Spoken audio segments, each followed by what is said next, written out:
juga disesuaikan dengan kompetensi bidan sepanjang siklus daur kehidupan perempuan. Kemudian di dalam tinjauan kelima adalah jenis kasus atau masalah. Kita ketahui di dalam filosofi bidan, bidan itu batasnya adalah normality, asuhan normal. Jadi tidak ada patologi. Tetapi di dalam soal nanti Ibu akan ketemu patologi tentang deteksi dini dan kegawat daruratan. Itu juga muncul di situ. Ya. Kemudian promosi kesehatan, penyimpangan-penyimpangan. Nah, ini penyimpangan ini adalah penjabaran tentang upaya mengenali. Ya, ini adalah deteksi dini ini. Adanya resiko, adanya penyimpangan supaya seorang bidan dalam merujuk pasien itu ada stabilisasi proses rujukan. Kemudian ada gawat darurat. Dalam kondisi gawat darurat, bidan harus bisa bertindak. Kapan harus mandiri, kapan kolaborasi, kapan rujukan. Itu Ibu nanti melihatnya adalah di settingnya. Jadi misalkan seorang perempuan ya, datang ke TPMB, berarti settingnya adalah Ibu seorang bidan di TPMB. Kalau ada kasus gawat darurat, apa yang Ibu bisa lakukan? Sesuai dengan kewenangan kompetensi bidan. Itu. Oh, misalkan dirujuk. Dalam proses rujukan, apa yang harus mengawali tindakan untuk menyelamatkan pasien dalam proses rujukan? Itu makanya di dalam mencermati ya suatu kasus, Ibu harus hati-hati, jebakan-jebakan ada di mana-mana. Ini untuk manajemen asuhan. Ibu, kita punya manajemen asuhan kebidanan. Bahwa setiap melakukan tindakan asuhan, Ibu ada manajemen prosesnya. Apa? Mulai dari pengkajian. Tidak mungkin Ibu itu datang-datang pasien tanpa pengkajian langsung tindakan. Tidak mungkin. Karena kita punya proses manajemen. Ditanya-tanya dulu, dikaji dulu. Ya, ini adalah untuk mengumpulkan data, baik itu data subjektif maupun data objektif, di mana dasar itu dipakai untuk menegakkan diagnosis. Dari diagnosis itu juga masalah apa yang mendampingi diagnosis. Ya. Misalkan diagnosisnya P2A0 ya, misalkan 2 jam postpartum dengan perdarahan. Ya, apa karena atoni ya, atau apa yang bisa muncul di dalam HPP? Oh, nanti adanya misalkan di situ ada shock hipovolemik karena cairannya darahnya keluar terus dan sebagainya. Apa tindakan bidan yang dilakukan kalau Ibu di TPMB, kalau Ibu di puskesmas, kalau Ibu di rumah sakit, itu nanti yang menentukan jawaban, pilihan jawaban Ibu. Setting. Kemudian diagnosenya apa? Perencanaan implementasinya apa? Kemudian dievaluasi dari masing-masing tindakan. Kemudian tinjauan ketujuh adalah sasarannya. Sasaran seorang bidan bisa individu, ya, kemudian bisa keluarga, ya, bisa masyarakat, bidan di komunitas. Nanti di setiap setting soal juga akan muncul itu. Oke. Tinjauan ke-8, setting pelayanan. Nah ini, di rumah sakit atau komunitas, di klinik, puskesmas atau TPMP, ya. Ini komunitas ini di rumah ya. Kemudian atau di komunitas masyarakat. Kemudian di rumah sakit, lokasi pelayanan di rumah sakit. Nah, ini semua yang menentukan nanti Ibu untuk menjawab suatu soal. Nah, contoh, ini soal kebidanan, ya. Ini profesi, ini D3. Ya. Soalnya kasusnya sama, ya. Bisa sama nih. Ya. Ya, lihat kasusnya. Kemudian pertanyaannya yang berbeda. Ini sudah 35 tahun, G5, pernah abortus, 36 minggu datang ke puskesmas. Ibu disetting sebagai bidan puskesmas. Dengan keluar bercak darah dari kemaluan. Hasil anamnesis tidak ditemukan, ya tidak ada mules dan nyeri perut. Gerakan janin masih dirasakan. Oh, TTV dilihat, oh masih normal lah, ya. Ini turun sedikit gitu ya. Ini puki, presentasi kepala, DJJ juga masih bagus. Nah, ini kontraksinya sudah tidak ada ya. Kontraksi tidak ada. Ekstremitas bawah udem, inspekulo, ini dinding vagina, porsio masih menutup, berarti belum ada pembukaan. Faktor risiko apakah yang paling mungkin pada kasus tersebut? Ini misalkan karena G, faktor risiko, oh ini multiparitas. Ya. Coba yang di sebelah, yang profesi. Seorang perempuan berumur 34 tahun, G-nya G4. Ya. Tidak pernah abortus, P3. Hamil 35 minggu nih. Datang ke puskesmas, ibu sebagai bidan di puskesmas. Dengan keluar bercak darah dari kemaluan. Hasil anamnesis tidak ada nyeri, gerakan janin masih ada ya, tanda vital ya masih aman lah ini ya. DJJ juga masih aman, kontraksinya belum ada, ekstrim sodium, inspekulo tampak sisa darah berwarna merah segar di dinding vagina. Kelainan apakah yang paling mungkin pada kasus tersebut? Ini ada implantasi plasenta, pembekuan darah, penebalan DESI2, insufisiensi plasenta, kalsifikasi plasenta. Ini model soal yang profesi. Jadi agak mikir dikit gitu ya. Oke, next. Ini etik ya. Persuasi apakah yang paling penting dilakukan pada kasus tersebut? Ya, persuasi. Di sini D3 nasihat. Jadi apa ya? Istilah-istilahnya itu kalau soal-soal profesi itu agak keren-keren dikit gitu ya. Karena sudah profesi ini. Jadi kalau D3 itu cuma nasihat apakah yang paling penting gitu ya. Tapi kalau di sini persuasi. Jenengan harus tahu istilah persuasi itu apa. Nanti ada advokasi, ada persuasi. Jadi kalimat-kalimat ini diperhatikan. Oh, persuasi apakah yang paling penting dilakukan kasus tersebut? Potensi bahwa kasus tersebut persalinan dengan operasi. Ya, yang ditanyakan bukan diagnosisnya.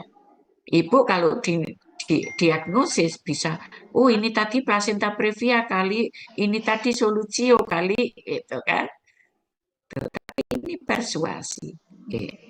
Makanya nanti hati-hati di dalam jebakan-jebakan. Kemudian ini kasus-kasus persalinan. Seorang perempuan 23 tahun masih G1 P0 A0. Usia kehamilan 38 minggu. Ini sudah kalah 2 ini. Nah, ini settingnya di TPMB. Dia ditemani suami dengan keluar lendir bercampur darah. Jadi dia datang ke TPMB ini ditemani suaminya. Sudah keluar lendir darah ini, kayaknya kan sudah mau melahirkan nih. Ya, mules tidak dipertahankan. Jadi anamnesisnya merasa haus, ya, perasaan ingin BAB, ya tanda-tandanya kalau orang mau melahirkan, ibu sangat-sangat hafal ini, ya. ECG-nya masih bagus ya. Nah ini kontraksinya perhatikan sudah bagus. Kepala janin, nah ini sudah kroning. Apakah yang menyebabkan keluarnya lendir bercampur darah pada kasus tersebut? Kalau D3 soalnya dari vinyet itu langkah lanjutan apakah yang dilakukan pada kasus tersebut? Beda kedalamannya. Ini kasus analisis di dalam profesi. Kalau langkah yang dikeluarkan sangat mudah sekali. Nanti ada itu juga tapi tidak terlalu banyak. Ya, itu. Ini gambaran aja ya. Oke, ini kasus nifas. Coba diperhatikan. Seorang perempuan umur 22 tahun, P-nya 2, A-nya 0. Nifas hari ke-14.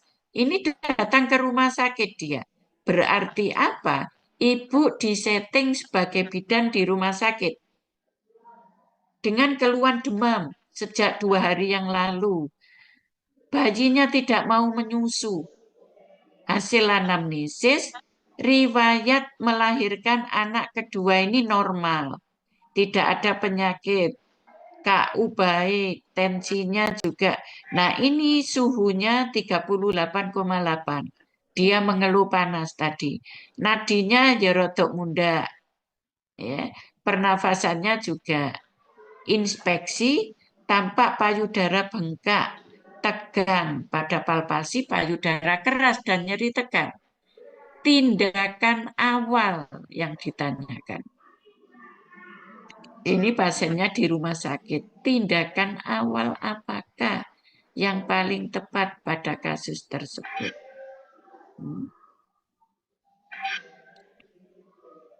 Teruskan bayi menyusui, kompres air hangat ini benar semua. Ya. Gunakan bra payudara penyangga yang nyaman dari A sampai E. Ini semua benar. Panas ya banyak minum. Tapi ingat Ibu, tindakan awal. Tuh. Oke. Berikutnya untuk kasus bayi ini BBL ya. Bayi baru lahir. Seorang bayi laki-laki anak kedua lahir 6 jam yang lalu di rumah sakit dengan SC karena alasan SC-nya CPD ibunya. Riwayat kelahiran bayi bernafas spontan, usia gestasi juga sudah aterem ya, 37 minggu. Inisiasi menyusui dini belum berhasil. Bayi sudah BAK 1 kali, panjang 848, BP ya masih lumayan lah 2600 ya. Ini suhu ya. Kemudian sudah diberikan suntikan Vitka. Iya, Teh. Asuhan apakah yang paling tepat pada bayi tersebut? Sudah Vitka. A. Memandikan, melanjutkan IMD, memfasilitasi rooming in, melakukan pencatatan, memberikan suntikan imunitas HBO. Ini Ibu wis tiap hari ini pekerjaannya. Ibu perhatikan asuhan apakah yang paling tepat. Ya, administrasi Ya. Ini tadi IMD-nya belum berhasil. Oke, hati-hati jebakan-jebakan. Tambah buat ini. Ini Udah ya ada aja kata Mami. Tapi bayi masih kurang, balita. kan punya SD aja Seorang dulu. bayi perempuan Makanya umur masih 1 banyak tahun ganti, gitu. dibawa ibunya ke puskesmas. Pir? Jadi vinyet-vinyet atau kasus 1.720. atau skenario yang dibuat oleh penulis soal ini adalah kasus-kasus seorang bidan yang banyak ditemukan ibu di lapangan. Ya, Ini dibawa ibunya ke puskesmas ini bayi 1 tahun ini. Dengan keluhan sudah demam ini 3 hari. Bayi rewel, tidak ada batuk pilek sebenarnya. Menyusuinya juga kuat. Ya. BB, PP, suhu, pos, tampak ruam merah kecoklatan di sekitar telinga, kepala, dan leher. Mata tidak merah, tidak ada luka pada mulut. Nah, rencana asuhan apakah yang paling tepat pada kasus tersebut? Nanti Rebo, sisa 1.220.000. Pemberian salep mata, rujuk ke rumah sakit, antipiretik, anti ini. Nah, ibu lihat tampak ruam merah kecoklatan di sekitar telinga, kepala, dan leher.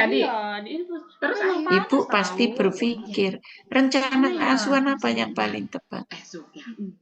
Nih, ini kalau ditelaah bener kabeh ya gitu kan. Tapi ibu asuhan yang paling tepat. Ini ada paling tepat. Ibu diajak berpikir. Oke. Ini adalah kasus pelayan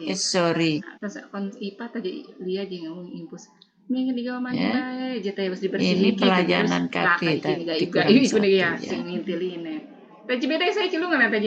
Ini pelayanan KB nih. Seorang perempuan umur 32 tahun P3A0 datang ke TPMP dengan keluhan perdarahan bercak dan mual sejak 1 hari. Ini ada perdarahan bercak. Sendirian. Ini yang belum datang ke TPMP. Ini yang belum adalah umur kehamilannya berapa ini ya. Hasil anamnesis ibu tengah mengkonsumsi. Oh, ini pelayanan KB. Ibu tengah mengkonsumsi pil. Pil KB sebagai perlindungan kontrasepsi darurat. Makanya ada mual ya. 2 kali 1 tablet jenis progestin. Hasil pemeriksaan inspekulum vagina tampak bersih, planotes negatif. Berarti nggak ada kehamilan. Rencana asuhan apa yang paling tepat pada kasus tersebut? Oke. Penjelasan tentang efek samping, pemeriksaan lanjutan, anjuran ibu akan berpikir untuk memilih jawaban A sampai dengan E. Tuh. Oke. Saya stop screen. Ya. Itu adalah gambaran-gambaran bagaimana ibu disajikan dalam suatu soal. Ya. Nah, dalam menjawab suatu soal nanti kalau ibu kalau masih tetap tanggal 4 ibu briefing, ya. Tanggal 5, 6, 7, 8 ibu terus kata bapaknya udah dibuntungin aja tangan itu akan ke bagian yang tanggal berapa gitu. Apa Sabtunya, apa Minggunya, apa Seninnya gitu ya. Nanti bagi karena ini termasuk hukum yang biasanya pesertanya paling banyak di bulan-bulan Oktober ini. Cukanya apa, Dede? Makanya Ibu, saya himbau pada saat mau ujian jangan melean malam. Sudah. Kalau perlu healing itu ke plaza jalan-jalan. Biar otaknya ada nutrisi. Jangan dibuat baca. Bacanya mulai sekarang. Berobat ya, aduh mah. Terus Itu kan dodok modal. suwe ya. Jangan melekan malam. Kalau Oh, ibu mau vitamin. ujian besok, malam melekan, besoknya ibu Bawa ketemu vitamin. soal ngantuk. Nggak akan Kita bisa bagi jawab. bapak nih nggak harap Karena pada bain. otaknya Biasanya mending terisi cacing bubur. oksigen minimalis. Apa ya, pasangan ini tambahin Ngantuk. saya Makanya tidur lebih Kado. awal. Siapkan nutrisi Iya, tenaga yang Maulana. baik. Karena orang berpikir juga butuh kebugaran ya, dan kesegaran serta persiapan mental. Mental itu nomor satu. Kalau ibu sudah mentalnya down, grogi dan sebagainya, nanti apa yang ibu baca-baca sebelumnya lupa. Jadi pasrahkan aja. Yang penting ibu sudah ikhtiar, sudah berusaha.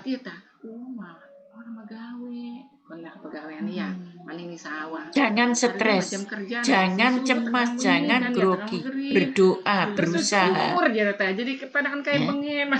Karena sangat penting itu. Kemudian tolong briefing wajib ikut. Karena kalau briefing nggak ikut, waktunya ujian ibu nggak tahu tempatnya di mana, ya. Kemudian apa yang harus dibawa dan sebagainya malah stres. Ya, makanya ibu harus perhatikan itu. Kemudian ibu orang di sini mondok ganti AA. Bari bayar LDKS Patlan Ulum diundur ini tadi coba saya share screen. Beres bayar beres. Bawa nih bawa katanya bakal sampai rumah mah. Mau itu yang ada ya. Ini coba ada beberapa latihan ya. Ini nanti saya berikan ke PJMK ya. Ini untuk latihan, bukan ini yang keluar ya. Untuk beradaptasi aja. Ya. Ini nanti akan saya bagikan ke PJMK. Latihan soal uji kompetensi. Oke. Saya nggak akan bahas lagi. Saya kira itu ada pertanyaan yang disampaikan. Yang penting belajar ya. Belajar itu mempengaruhi kesiapan mental. Karena kalau ibu nggak belajar, ya mentalnya ikut nggak siap. Karena akhirnya grogi, cemas, nggak bisa jawab, hilang semua. Dan pertahankan jangan sampai sakit di saat ujian. Kurang menguntungkan kondisi itu. Kalau tidak ada pertanyaan, saya akhiri cukup sekian. Terima kasih atas perhatiannya. Wabillahi